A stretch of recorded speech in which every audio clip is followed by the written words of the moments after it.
Dito ng SS. Pwede po dito mag-ano ng SS pag maghulugan. Hey guys! Welcome back to my YouTube channel. So for today's video, yan. So kagagaling ko lang po sa Centro Mall. Yan. So nagbabayad po ako ng tubig. So ang aming tubig guys is E-Prime or Prime Water. So ang total ng aming binabayadan ng tubig ay 556.34. Yan. So after due date, pag hindi mo siya nabayaran, nagiging 611.97. So nagre-reading po siya noong April 5, 2024. Pag nagre-reading, pwede mo na agad sila bayaran. Pero pag wala ka pang pangbayad, ang due date nito ay April 18, 2024. Tapos meron na dito silang policy sa Prime Water.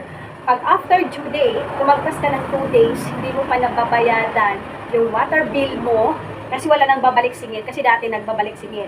Yeah, so pag after 2 days na hindi mo mababayaran yung water bill mo, so ipapadlock nila yung ng tubig. Ipapadlock nila yan guys. So dapat, after due date, huwag mo palagpasin ng 2 days bago mo bayadan. Kasi mamalayan mo, ipapadlock na nila yan yung ng tubig mo. So ngayon, maraming nagtatanong. Yan. So maraming nagtatanong, share ko na din sa inyo kung saan kayo pwede magbayad ng tubig pag hindi pa kayo makapagbigay sa actual na reading. So pwede po kayong magbayad dito. Yan. So ito na yung malapit sa papasok po sa Robinson. So dito po ako nagbabayad. Yan. So ang binabayadan ko, yan. Meron silang charge na 5 pesos. Yan. So 5 pesos lang po ang kanilang charge. Yan. So maganda doon kasi 5 pesos lang. So 5 yun. Transaction fee. 556.34. Tapos may transaction fee na 5 pesos. So dito po kayo pwede magbayad guys. Nag-accept po sila ng payment. Tapos tinatanong ko din. Yung mga, pwede din sila mag-accept ng mga SSS. Yan. Kung kayo po nagulog sa SSS, pwede din po kayo doon magbayad. Yan. Ito ay paano sa Robinson Supermarket sa may Centro Mall, Lemery, Batangas. Yan. Baka kayo mahirapan kung saan kayo pwede magbayad. Baka magmura kayo kasi 5 pesos lang ang charge sa 556 pesos .34. Yan. Kasi kailan dito ako nakapag-bayad doon.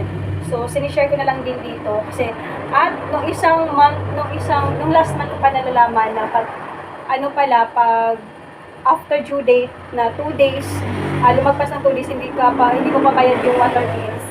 So, mapabadlock yung iyong ng tubig. So, magugulat ka na lang.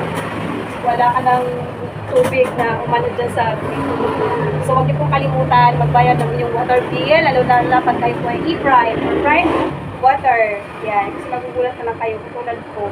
Pero hindi pa naman kami napadlakan kasi nung last month, hindi ko kasi alam na after 2 days, after due date, tapos 2 days, pag lumagpas ka doon, pwede mapadlakan. So, punta nilang pinaalala ni nanay at binabayaran nila ni nanay patay doon nung magto 2 days na. Hindi ko kasi alam talaga. Yan. So, ito guys, pwede ko kayo dito magbayad. 5 pesos lang ang charge. So, 556.34. Yan. So, kaya gagawin ko lang dito doon. Nag-Gcash ako, naglo-load ako sa aking nagpapaload sa aking TPC kasi TPC ko yung gamit ko. Yan. Sobrang init guys. Grabe. Hindi na nga ako naglalakad. Sumakay na ako. Grabe, sobrang init dito. Kaya pagkatapos ko magbayad, umuwi na rin ako para makapatid ulit dito. So ayun, pwede ko kayo doon magbayad guys. Kayo pinahirapan ko saan kayo pwede magbayad.